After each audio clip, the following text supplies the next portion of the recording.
A paz do Senhor. Pode colocar aqui em cima.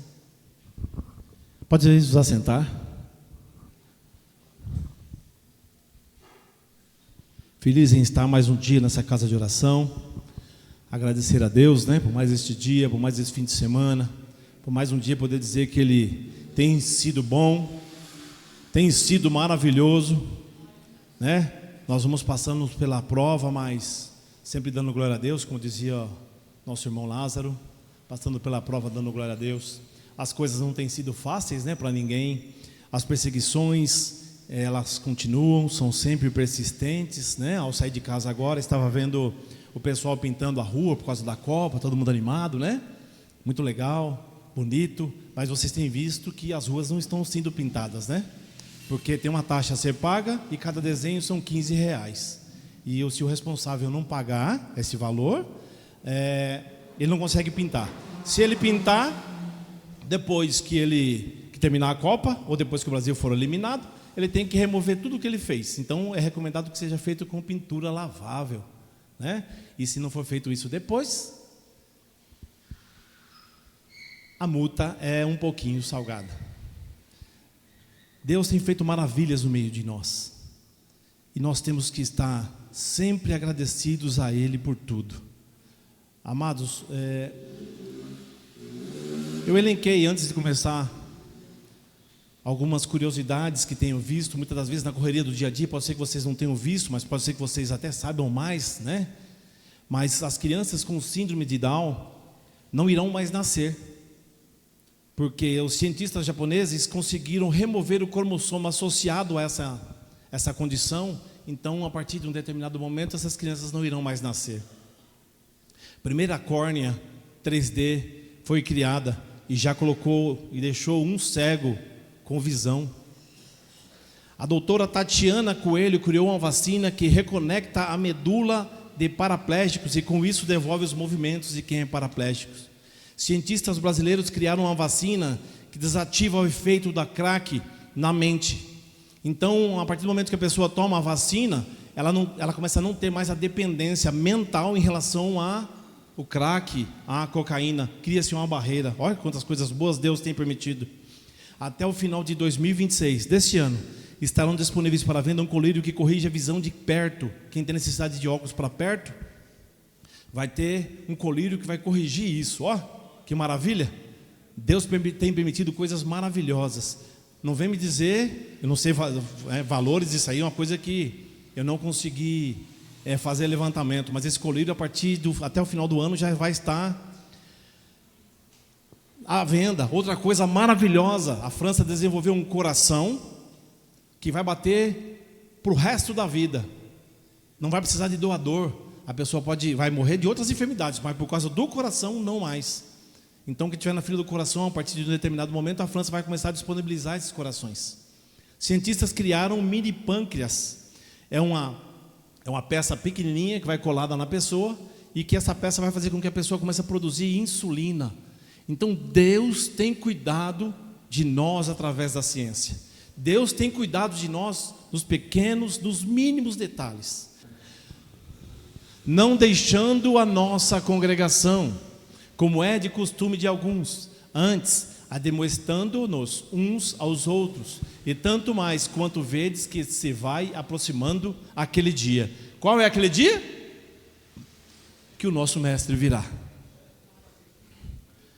Deus, em nome de Jesus, eu li e compartilhei a Tua palavra, Senhor, que o Teu Espírito Santo venha sobre as nossas vidas, que não possamos sair daqui da mesma forma com que entramos, que o Teu Espírito Santo venha fazer morada em nós, que possamos sair daqui transformados, mais cheios do Teu Espírito Santo. É o que eu lhe peço em nome do nosso Senhor Jesus Cristo de Nazaré. Abençoe a cada um dos amados irmãos que estão aqui, os que puderam vir, os que não puderam, Senhor, só o Senhor assim o sabe. Em nome de Jesus, abençoe a cada um dos membros dessa casa, Pai. É em nome de Jesus que eu lhe peço, Senhor. Amém. Quando a ausência se torna um perigo espiritual, ninguém abandona a igreja de uma vez. O que eu vou ler agora são coisas que o pastor colocou, Ninguém abandona a igreja de uma vez. O afastamento acontece aos poucos. A ausência enfraquece a fé. O isolamento espiritual favorece as tentações. Deus nos chamou para viver em comunhão. Aí o que eu peguei do que ele colocou? O que é essa ausência? Ao que me leva a ausência da igreja? Eu leio a Bíblia em casa, YouTube eu coloco louvor, mas e a comunhão com os amados irmãos? E eu vir para a igreja? Eu posso ofertar através do Pix, amados, nós temos que nos reunir e adorarmos a Deus em comunhão. Ó, quão bom e quão suave é que os amados irmãos estejam em comunhão. Que o óleo desça pela barba, a barba de Arão. Esse tema nos leva a pensar no que é o abandono. Eu estive fazendo uma pesquisa e vi que o abandono às vezes acontece mesmo dentro da igreja. O corpo está aqui, mas o espírito não está. Está pensando amanhã nas coisas a fazer. Está pensando nas contas para pagar amanhã, que eu não tenho dinheiro. Eu vou ter que chegar, se eu não tomar cuidado eu chego atrasado, eu não posso perder o ônibus, eu tenho que tomar um banho mais cedo. As preocupações do amanhã. O amanhã pertence não pertence a nós. Eu faço planos, mas se esses planos vão ser realmente concretizados, só Ele assim o sabe. Nós fazemos os projetos, mas só Ele assim o sabe se vai ser concluído. O dia do Senhor se aproxima. Mais do que um ritual de comparecimento, a passagem destaca a importância vital do amor, do discipulado, da perseverança, em se manter íntegro num caminho que leva à salvação. Nós temos que passar pelas dificuldades sem murmurar. A terra prometida está logo à frente. Muitos vão ficar para trás, mas que não sejamos nós, que possamos estar sempre fortalecidos, para que possamos chegar na terra prometida. Os gigantes é de menos, porque quem nos garantiu a vitória é o nosso Senhor Jesus Cristo. Para sabermos se realmente estamos esfriando ou num esfriamento, temos que analisar muitas coisas. A primeira é saber o que é. O que acontece? Agradecer as pessoas que me ligaram, que me mandaram mensagem, perguntando como que estava, agradecer pelas orações, agradeço. Mas nós não podemos nos esquecer daqueles que às vezes não vêm porque estão realmente esfriando. Eu não me recordo qual é a batalha que houve, sei que foi nos Estados Unidos, e era numa geleira. E eles tinham que sair de um forte, que esse forte foi atacado, o forte do exército foi atacado. Eles tinham que sair desse forte e ir a um outro forte, onde tinham mais soldados.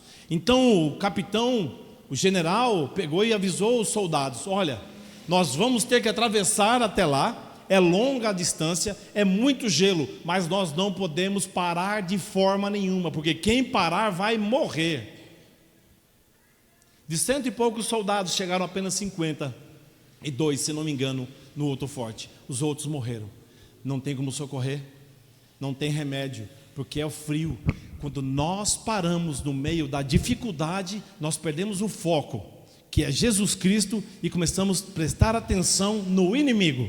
Ele se torna maior. Às vezes a dificuldade ela é pequena,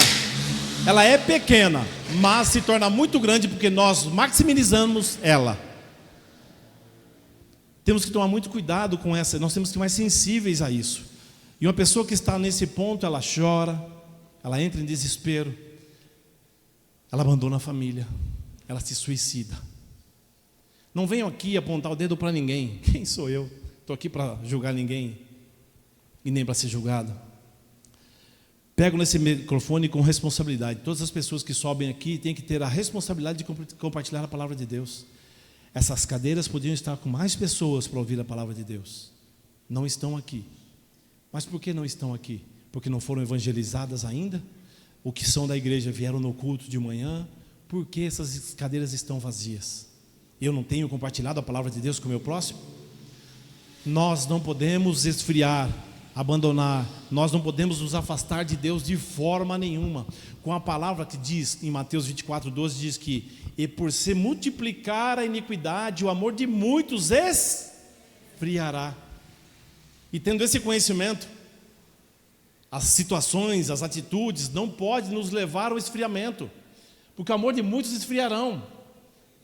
Houve um julgamento que repercutiu muito esses dias, eu acho que vocês devem ter acompanhado, onde um camarada foi julgado e condenado e a mãe foi liberta. Mas a mãe, ao meu ver, ela compactuou com o crime do filho dela, cometido contra o filho dela, e ela foi posta em liberdade. Muitas pessoas estão analisando e vendo que não é justo isso. Isso faz o quê? Faz com que nós não creiamos na lei, nós não creiamos na fé desses juízes de boa fé. Nós não temos que ter fé na lei aqui na terra, nós temos que ter fé na lei de Deus. Mas essa pessoa tinha que ser condenada na lei dos homens, mas na lei de Deus ela não escapa. Nós não vamos escapar da lei de Deus. Nós não podemos nos deixar abater, mesmo que faça frio. Continuamos marchando, porque o nosso próximo forte é no céu. O nosso general já está nos esperando. É só o momento certo para que possamos subir as nuvens. Só o momento certo. O nosso alvo não pode ser as pessoas. O seu alvo não pode ser eu. Eu sou pecador, eu sou errante. O seu alvo não pode ser qualquer que seja a pessoa que suba aqui. As palavras são pregadas, muitas das vezes são colocadas em coisas que às vezes você tem que peneirar e pegar o que é bom para você. Nem tudo o que é dito realmente vem de um estudo feito. Eu tenho um cuidado, mas nem tudo às vezes é direcionado por Deus. E nós temos que buscar o quê? Direcionamento de Deus. Nós temos que ser direcionados por Deus. Sempre.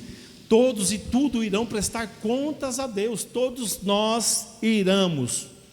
A palavra de Deus que todos os joelhos se dobrarão e toda a boca confessará. Só existe um Deus. Em Mateus 12, 36, 37 diz assim, mas eu vos digo que toda a palavra ociosa que os homens disserem hão de dar conta no dia do juízo. Porque por tuas palavras será justificado e por tuas palavras será condenado. Condenado. Temos que prosseguir até que venha o Senhor. Amém? Quero contar uma historinha para vocês, verídica. Um homem chamado Thomas Edison, acredito que muitos vão lembrar. Quem é da antiga lembra, né? Mas os novos pode ser que não lembrem, porque não usa-se mais lâmpadas com filamento, é tudo LED agora, né? Mas Thomas Edison foi quem inventou lâmpada com filamentos. Aos 67 anos teve um grande incêndio que destruiu sua fábrica e foi tudo à ruína. Na época, sua renda era proveniente unicamente da produção de filmes e de discos. Quando o dia começou a clarear, o fogo já estava mais controlado. Então Edison reuniu seus funcionários e fez um anúncio: vamos reconstruir o que era cinza. Ele reuniu os funcionários e disse que iria reconstruir. Quantos, vendo as cinzas, iria estar sentado, chorando, preocupado, os funcionários já pensando que eu não vou receber mais nada, que a empresa pegou fogo. Vamos reconstruir algo maior e melhor sobre as ruínas. Consigam guindastes, vamos alugar oficinas. E completou: já ia me esquecendo, alguém sabe onde podemos arranjar dinheiro? Banco. Ele correu aos bancos. Thomas Edison era um homem que se recusava a desanimar. Seu otimismo contagiava todos ao seu redor. Se eu estou contente e feliz, eu consigo contagiar as pessoas que estão ao meu redor. Se eu sou uma pessoa que eu falo da palavra de Deus, eu consigo contagiar as pessoas que estão ao meu redor. Se eu sou uma pessoa triste, cabisbaixa, ninguém quer ficar perto de mim. Não sei se vocês já viram, vem na minha mente agora. Se vocês não viram, procura depois deve ter no YouTube. Um rapaz que está com o celular na mão, num trem, ele está com o celular na mão, acho que vendo um vídeo, e ele começa a rir sozinho. Ele começa a sorrir sozinho. E aí daqui a pouco, as pessoas que estão no vagão começam a rir dele, mas começam a rir também. E não sabem nem porquê. Uma pessoa contagia várias outras positivamente, mas uma pessoa que está triste, ninguém quer ficar perto. Já ficou perto de uma pessoa que está chorando de dor, né, no hospital, Não é ruim ficar, você fica ali porque você tem que ficar, você está acompanhando. Eu lembro a minha filha mais velha, uma vez, ficando no Hospital São Leopoldo, ela gritava pedindo socorro: pai, me ajuda, me ajuda, me ajuda. E eu já estava correndo nas enfermeiras e vindo, e já tinham dado remédio para ela, mas não tirava a dor dela. Você fica angustiado. Mas eu estava ali porque é filha. Dificilmente você ficaria ao lado de uma pessoa que estivesse chorando e gritando sem você ter nada. Bons samaritanos existem. Deus, quando nos criou, não usou desânimo, preguiça, talvez depois eu faça, como matéria-prima. Não foi essa a essência. A essência é outra. Nós fomos criados pelo poder da palavra de Deus, o poder da vida que Jesus nos dá, que Jesus nos concedeu. Jesus disse em João 10:10: eu vim para que tenha vida e a tenham em abundância. Para que ficar sofrendo? Não existe abundância em desgraça, existe abundância em bênçãos de Deus. E nós não podemos ficar sofrendo, remorso, remoendo. Não, de forma nenhuma. Com certeza nós temos que renovar a nossa mente. A nossa mente tem que ser renovada. Não a mente de antigamente, mas a mente de hoje, a mente de cristão. Nós não podemos sucumbir à opressão e ao desânimo de forma nenhuma. Show desânimo. Outro dia, outra vida. As dificuldades vêm as dificuldades. A hora que você pensa que você vai conseguir dar um passo para frente, você dá 2 para trás.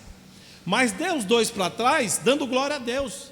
Porque se você está dando os 2 para trás, Deus está olhando por você, vigiando você, e Ele vai te dar vitória lá na frente. Não é aquele joguinho que você joga os dadinhos, você volta 5 casinhas, joga o dadinho e volta mais 2 casinhas, joga o dadinho, cai do altar. Não, Deus, Ele está sempre olhando por nós, Ele sempre vai nos dar a vitória, sempre. É porque muitas das vezes as coisas se tornam difíceis e demoram, mas não é que nem um drive-thru, que eu chego ali onde tem a caixinha, que a moça conversa com a mocinha, que depois ela vai te atender lá, você faz um pedidinho ali: Senhor, olha, um emprego melhor, um salário melhor. Você passa lá na frente e já pega. Não é assim, irmão. Nós temos que estudar, fazer faculdade, buscar mais, ler mais, para que as portas sejam abertas. Portas só são abertas se nós batermos nela. Em nome de Jesus. Deus providencia bênçãos e milagres. O Senhor já declarou: eu é que sei que pensamentos tenho a vosso, ao meu, ao nosso respeito. Pensamentos de paz e não de mal, para vos dar o fim que desejais. Qual o fim que vocês desejam? Se for aqui na terra, uma casa boa, um carro bom, um emprego bom. Mas o que nós desejamos realmente na alma é irmos para o céu, estarmos com Deus. Está em Jeremias 29:11. Como o desânimo começa a se manifestar? Ele é causado por fontes externas e internas. Eu comecei lendo em Hebreus, mas eu quero ir para um camarada que, assim, quando eu vi o tema, eu já pensei nele: Elias. Pensa num camarada usado por Deus. Era quem? Elias. Olha o contágio que esse camarada devia ter. Quem estava lá perto? Ele orou, aconteceu o que do céu? Fogo. Puf, queimou a oferta. Os profetas morreram. Os profetas de Baal, Asterote, morreu tudo. Só ficou quem? Elias. Era para todo mundo temer Elias. Todo mundo tinha que ter medo de Elias. Por quê? Elias era um homem usado por Deus. Para o mal para quem era do mal, e para o bem para quem era do bem.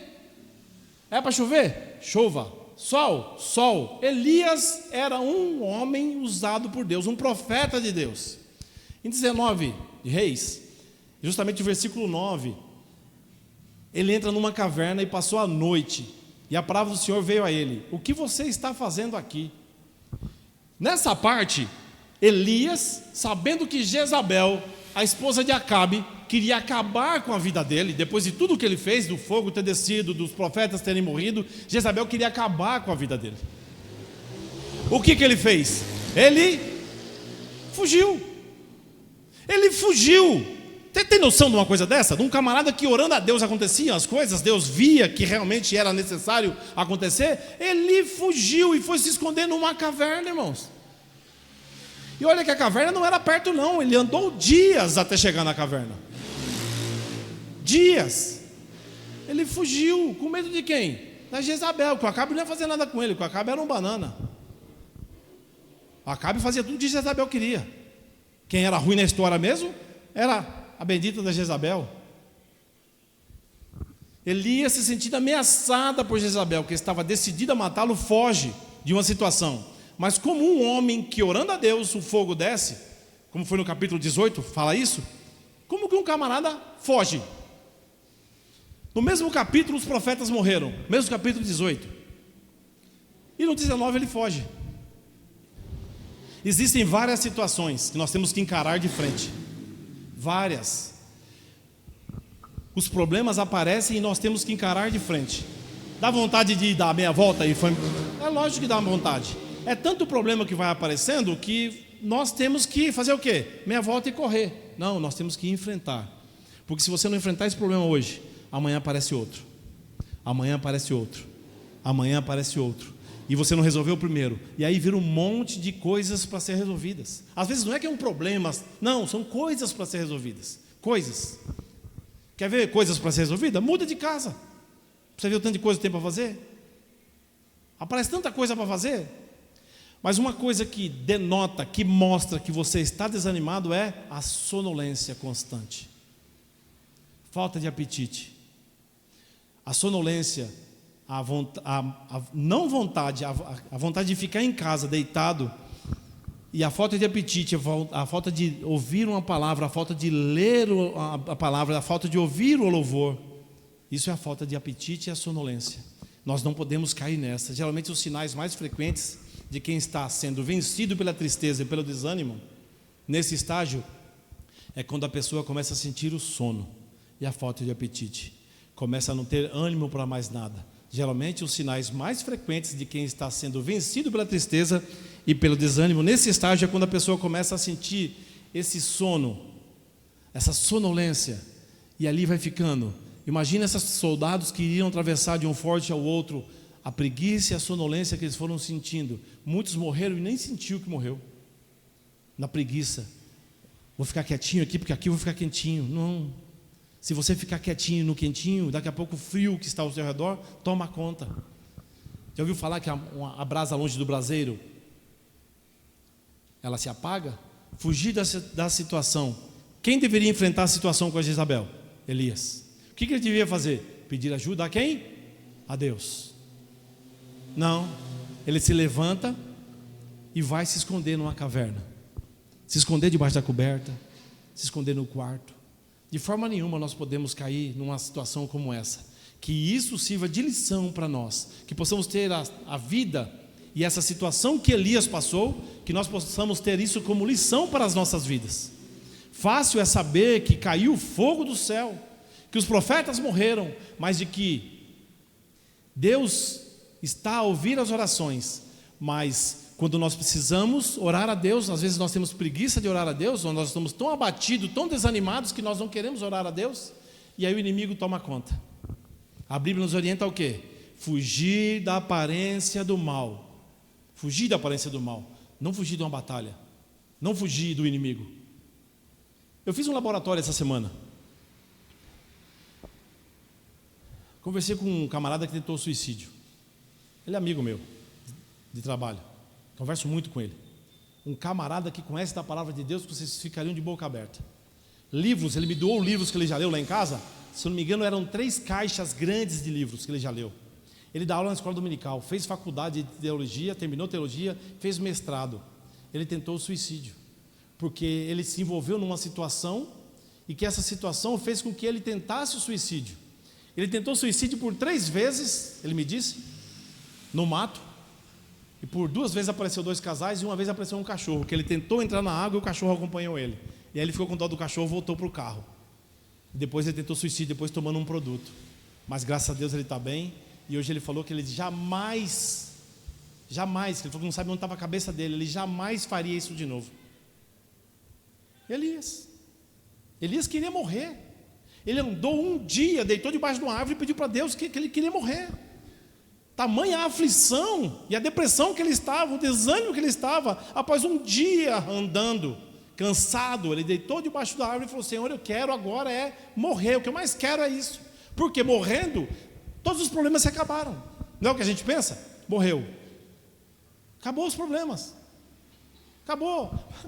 Acabou realmente os problemas. Se era uma enfermidade, um câncer, qualquer que seja a enfermidade, morreu, acabou os problemas. Só que acontece o seguinte: qual foi a vida que foi levada antes?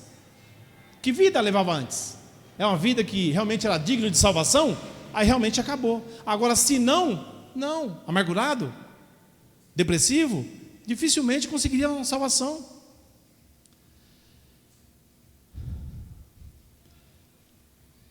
E para vencer isso, esse desânimo? Como que eu faço para vencer esse desânimo se eu estou desanimado? Temos que buscar deixar de lado os culpados. Eu não sentia a presença de Deus por causa do louvor. Por isso que eu não sentia a presença de Deus. Eu não sentia a presença de Deus por causa de fulano, de ciclano, de beltrano, do vizinho da direita, da esquerda. Por isso eu não sentia a presença de Deus. Eu tenho que parar de apontar os meus culpados. Na realidade, o culpado de eu não sentir a presença de Deus é minha. Eu não tenho que apontar culpados. Nada pode roubar a minha atenção. Nada. O meu foco tem que ser Jesus Cristo.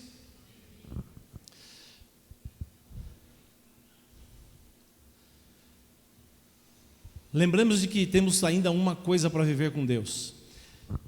Se Ele pediu para morrer, foi para a caverna, na caverna Deus alimentou ele, pediu para que ele comesse, certo?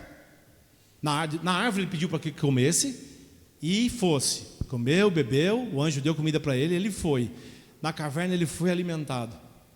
Se ele foi alimentado, Deus não deu ouvido às orações dele em relação à morte, é porque Deus tinha um propósito na vida dele. Se eu não fui, se você não foi, é porque Deus tem propósito na minha e na tua vida. Estamos em tempo ainda, porque Deus tem tido misericórdia para comigo e para com vocês. O amor dele é benevolente, o amor dele é longânimo, o amor dele não acaba de forma nenhuma. Nós temos que honrar a palavra de Deus, viver conforme a a sua vontade. Se nós formos viver de acordo com a nossa vontade, nós nem estaríamos aqui. Um caldinho quente, um cobertorzinho, um filminho, não é? Não, irmãos.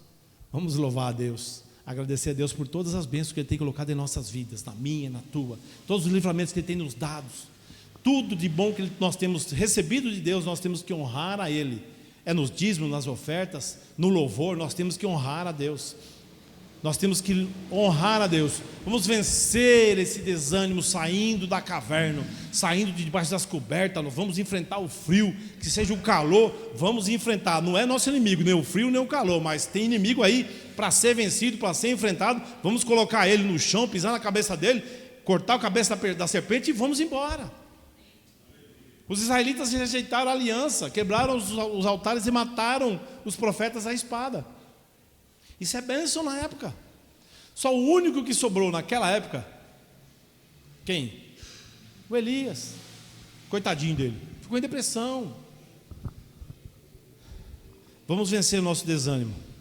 Vamos nos voltar ao caminho do Senhor. Vamos nos voltar a face aos olhos, os nossos olhos, o nosso coração a Deus. Nós temos promessa, você tem promessa, eu tenho promessa, nós temos missão. Por isso, voltemos a nos encontrarmos aqui com mais frequência, com mais dedicação, com mais empenho, buscarmos mais a presença de Deus. O apóstolo Paulo falou que em tudo somos atribulados. Em tudo nós somos atribulados. Em tudo, Paulo fala, porém não angustiados.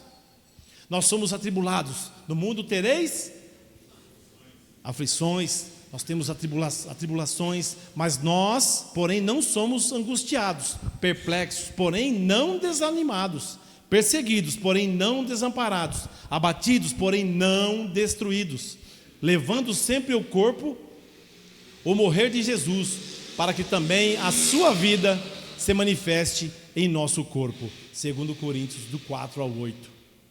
Nós somos perseguidos. Observe o texto. Mas não angustiados, desanimados, desamparados, destruídos. Isso nos fortalece saber que não adianta ficar prostrado, porque eu já sou vitorioso. Você sabe o que é preguiça? Já parou para pensar? Num camarada que correu São Silvestre todinha, chegou lá, ele ganhou, e ele está com preguiça de subir ao pódio. Já parou para pensar? É a hora que vai receber lá coroa de louro, dinheiro, vai receber a premiação dele, a hora que ele vai ser reconhecido. Ah não, tem que subir, eu corri tudo isso aqui, ainda tem que subir ali ainda. Irmãos, nós temos que continuar correndo para que possamos ser premiados. E a premiação que nós vamos receber, qual é? A de vida eterna. Ah, irmão, mas você falou uns negócios bonitos aí, a palavra de Deus bonita, a palavra falou comigo, falou demais comigo. Realmente é o que eu vivo, ou eu já vivi, ou eu conheço alguém que já viveu. Acontece que me veio um sono, uma preguiça, uma vontade de ficar prostrado. Eu vim para cá arrastado, desanimado, aquela vontade de largar tudo, de sumir e nem olhar para trás. Sabe aquela vontade que você tem de desaparecer, puf, como se fosse um mágico. Falar para os amados que não tem vela preta, não tem vela vermelha, nem branca, nem amarela, não tem farofa, cabeça de porco, galinha, não tem encruzilhada, não tem nada que caia sobre a tua vida e sobre a minha vida. Tudo isso cai por terra porque o sangue de Jesus está sobre as nossas vidas. Isso não fica de pé porque Jesus está sobre as nossas vidas.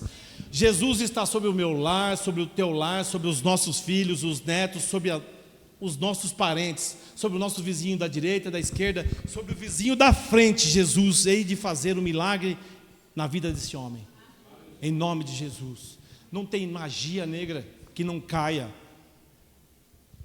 o sangue de Jesus estando presente. Não tem nada que não caia, nada que não caia, se Jesus não determinar. Pode ser que você venha dar 7 voltinhas, mas vai cair se Ele determinar. Se Ele determinar a vitória, é vitória em nome de Jesus. Nós não somos mais uma pessoa no meio da multidão, não, de forma nenhuma. Para o inimigo, quando ele nos vê, ele vê que nós somos lavados e remidos pelo sangue do Cordeiro. Eu tenho um amigo meu que ele é lá de Israel, ele fala que quando nós estamos na presença de Deus e vivemos na presença de Deus, o inimigo, quando olha para nós, ele vê aspergido em nós. Nós não vemos, mas o inimigo vê aspergido em nós o sangue de Jesus. Já parou para pensar? Quão forte é isso? A hora que ele falou isso aí para mim, eu me arrepiei. Olha como é forte isso. Eu posso não ver em vocês, mas o inimigo vê em vocês o sangue aspergido de Jesus Cristo. Olha que coisa linda. Nós não somos do mundo. Nós vivemos de acordo com as leis de Cristo. Nós não somos dono do mundo, mas nós somos perseguidos porque nós somos filho do dono do mundo, Criador do céu e da terra. Por isso nós somos perseguidos. Que Deus possa abençoar a cada um de vocês em nome de Jesus. Que comece amanhã uma semana de trabalho, de estudos, seja uma semana abençoada em nome do nosso Senhor Jesus Cristo de Nazaré.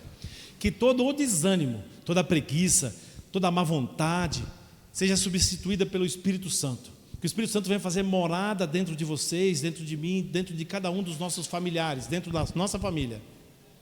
Que possamos em nome de Jesus ter mais vontade de viver, mais vontade de realizar, mais vontade de falar da palavra de Deus, mais vontade de estar na presença de Deus. Que Deus possa em nome de Jesus continuar cuidando de nós, em nome do nosso Senhor Jesus Cristo de Nazaré. Que todos possam ser abençoados em nome de Jesus. Você pode aplaudir ao Senhor?